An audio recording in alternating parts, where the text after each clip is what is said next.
The wife cheats on her husband for 25 years. Her husband discovers the secret, but it is too late. Hello, everyone. Dear listeners, please share your thoughts in the comments section below. And don't forget to like, share, and subscribe.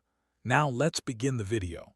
Using a throwaway for obvious reasons with certain specifics modified to preserve anonymity. The movie kicks off with aboard a yacht in Milan, looking visibly joyful. Soon after, she's seen at a fashion show alongside her husband, Mark, and their daughter. It's obvious that is a shoe designer, and all the models are showcasing her creations. After the show, Mark and head to the dressing room where greets her collaborator, Ralph, and his assistant, Ralph. At that moment, tells her father she's leaving because her husband, David, is waiting outside. She says goodbye to her mom and departs with David. Meanwhile, Ralph's friend and the fashion assistant tries to persuade her not to retire, but she's already made up her mind and insists that now is the perfect moment to step away. When Mark comes over, says, "You know Ralph," and he responds, "Yes." Then Mark tells, "I'll leave you with them and wait for you at the restaurant so we can celebrate this milestone." A little later, heads to the restaurant where Mark is waiting. She settles into her seat and they share some conversation. Mark mentions that he loves the shoes she designs but admits he doesn't care much for Ralph or the fashion scene. They order their dinner from the menu, and Mark remarks that the restaurant's fish is unlike any other in Milan. It's revealed that often flies into Milan to finalize deals with shoe stores. Then casually asks him, "Have you ever felt like being with someone other than me?" Mark quickly responds, "No, I've spent more than half my life with you. My love for you has never waned and I've never needed anyone else in my life." She replies softly, "I love you so much that if I didn't, I would have left you long ago." A few days later, informs Mark she's traveling to Milan to settle some client accounts. She packs her bags and leaves. 9 months pass. We see Mark removing Olive's clothes from their house. Meanwhile, visits her father and finds him collecting her mother's belongings. He hands her some items, saying, "I don't want to see these clothes again." She responds, "We're the same size, but I don't want them." Just then, Mark finds phone, slips it into his desk drawer, and hands him a note from her mother that reads, "Lake." That night, a voice message plays on's phone. A man's voice says, "I miss you so much. I haven't heard your voice in ages and I wish I could see you." Mark is stunned. He never imagined might have been unfaithful for so long. He leaves phone on her laptop and heads upstairs to sleep, but his mind won't let him rest. He returns to his office and begins scrolling through the family photos on her laptop. Most are cheerful pictures, until he finds a folder labeled Love. When he tries to open it, it's password protected. After several incorrect guesses, he ventures back through the photos and spots some of with Ralph from the last fashion show she attended. The pictures clearly show Ralph is very close to her. Suddenly, an email from someone named Ralph pops up. The message urges to leave everything behind and come to him, rekindling their love. The next morning, Mark goes to the fashion house and confronts Ralph, asking, "Were you involved with?" Ralph replies, "No, but I wish we were closer because you're not right for her. I don't even understand why she loved or married you." The owner of the fashion house then tells Mark she knew had someone else, but it was Ralph, and she doesn't know who. Mark leaves the shop and visits, sharing everything he uncovered. She won't believe him and says, "Don't talk about my mom that way." She prepares a room for him, but only as a temporary sleeping space.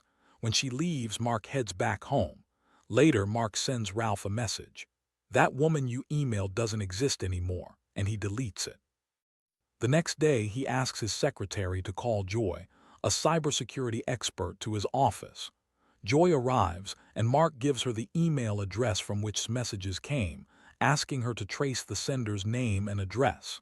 She questions whether Mark plans to confront or even harm the sender. Mark replies unequivocally, to find him and end this. She promises she'll gather all the details. Later that evening, Mark stays at his office and after hours receives another email from Ralph. Ralph writes about how love never truly ends, recalling the memories they shared. He ends by mentioning how Happy responded to his previous message. Frustrated, Mark approaches the security manager and asks where he can buy a gun. The man refuses to tell him. Desperate, Mark tries other passwords to open's folder, finally typing Lake Co., and it unlocks. Inside, he finds photos of with another man in Milan, restaurant meetings, hotel rooms, evidence of an affair. Mark is devastated, provides him with the sender's details. Ralph, 36, living in Milan on 36th Street. Mark promptly books a flight and hotel. When he arrives, he goes to Ralph's building, but the gate is locked. Waiting outside, he sneaks in when a resident opens the gate. He searches the mailboxes but can't find Ralph's name. Instead, he waits near the apartment, hoping Ralph will come out. After some time, Ralph appears and heads into a. Mark follows and spots Ralph sitting in the chess section. He waits silently as Ralph notices him but doesn't approach him. Meanwhile, worries about her father and calls him, but he doesn't answer. Later, Mark's in his hotel room flipping through photos of and Ralph, recalling how happy she seemed in Milan with him. Sleep evades Mark, his mind racing. The next morning, he goes early to that same, sitting at the table where Ralph usually plays chess. Ralph arrives, claims the seat, and they start a game. During the match, Ralph tells Mark about his travels, how his mother is English, his father Spanish, and he loves visiting London and New York. Then Mark receives a message from asking him to confirm he's okay. Curious, he asks Ralph about his time in England. Ralph mentions a trip to Cambridge where he met a woman, a shoe designer, who was wearing red shoes when he first saw her. She responded to him like they'd known each other forever. Ralph reveals he met her in Milan, and they've been connected for about 12 years.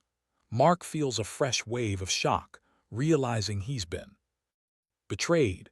Ralph adds that he last saw her 9 months ago but believes they'll reunite soon.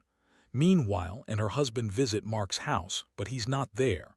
Finds her mother's phone and listens to Ralph's voice message, now convinced her dad was right. The next day, Mark and Ralph meet again at the playing chess. Mark asks if Ralph used to visit Milan often. Ralph confirms, sharing a story about a memorable day at a shoe factory where Lisa wanted to end their relationship, but he begged her to run away with him. They danced in front of, and she was the happiest he'd ever seen her, until that rainstorm foiled their escape. Mark recalls Lisa returning from Milan, smiling at him and saying she missed him, which had made him hope she'd come back, though he didn't know she'd been unfaithful all along.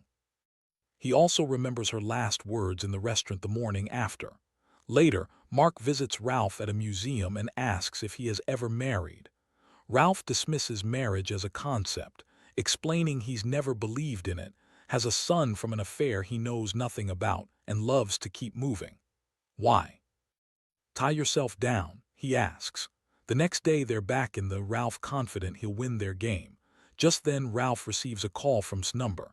His heart races, then he quickly answers, loudly calling her name. Mark, watching nearby, realizes it's who called Ralph using her mother's phone. When she hears his voice, she hangs up silently. That call reignites Ralph's hope of finding. The following day, visits her father's office to find out where he went, while Ralph confesses to Mark that the call was from the love of his life. Ralph laments how her departure made him realize she was his true love and shares more intimate details about their affair. Mark, unable to contain himself, snaps and yells that Ralph's just a pathetic man. Ralph, sensing Mark's anger, quickly leaves when he spots a creditor of his entering the. Mark pays the creditor and follows. Then intervenes, asking what Mark's doing there. He shows her the emails Ralph sent, confessing to Ralph's happiness with, asking why she got involved with such a worthless man, and questioning whether he fell short somehow. Overcome with grief, Mark reveals that he's been secretly replying to Ralph's messages, pretending to be, is shocked. The next day, Mark visits Ralph's residence and overhears sounds from a janitor's room. Following the noise, he finds Ralph dressed in worn clothes in a ground-floor apartment, discovering that Ralph is just the building's caretaker.